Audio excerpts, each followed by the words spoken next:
What's up, losers? Today we're just going to talk about Apple versus Android. And by Android, I mean Samsung, obviously. Because what other Android is there? You know, okay, that's not true. I'll give the HTC One their due. The only phones I would ever tell anyone worth using... Okay. Restart. It's total personal preference if you prefer Apple or Android. And anyone who says otherwise is just a fanboy. From year to year, the phones do change in their specs, and that means that Apple or Android might be a little better from year to year. Android, really, I'm just talking about Samsung Galaxy S series versus the iPhone, just because it's kind of just hard to tell otherwise what we're talking about. Are we talking about HTC One? When we say Android, I'm really just talking about Samsung versus Apple, Galaxy S versus iPhone. The reason I want to make this video is really because I want to put an end to the debate by saying that the debate has no merit in the first place. Like I said, you can go from year to year and look at the specs of the phone, and you can find pros and cons of every phone.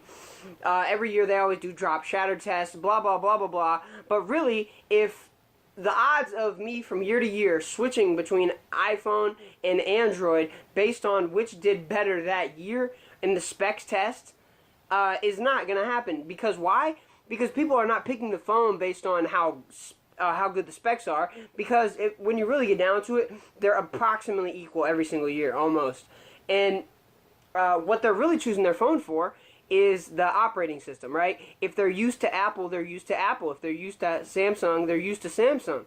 And that's what it boils down to. Me personally, right, you know, I'm going to go with Samsung because that's the one I've been using, and because, I don't know why, but I'm so anti-Apple just on principle alone.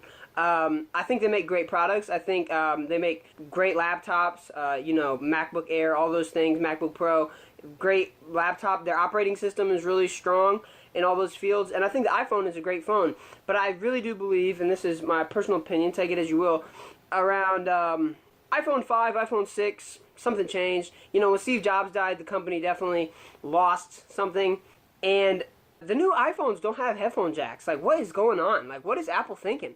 Anyway, and now I'll tell you what Apple's thinking with the no headphone jack. They're definitely thinking like they're going to be ahead of the curve. They're going to push the envelope, because in 10 years everything will be Bluetooth. Nothing will have a headphone jack most likely. So they'll probably be looked at as like a pioneer in that sense. But really, everyone will know that they weren't pioneers. They just did it. They just took the headphone jack away prematurely, which doesn't look good from my stance. Yeah, so Apple stance, you know, the measured opinion would be that it doesn't matter. It's a personal preference, mainly based on the operating system. But what I would just say, just because I feel obligated to, is that I do believe Samsung is a better company.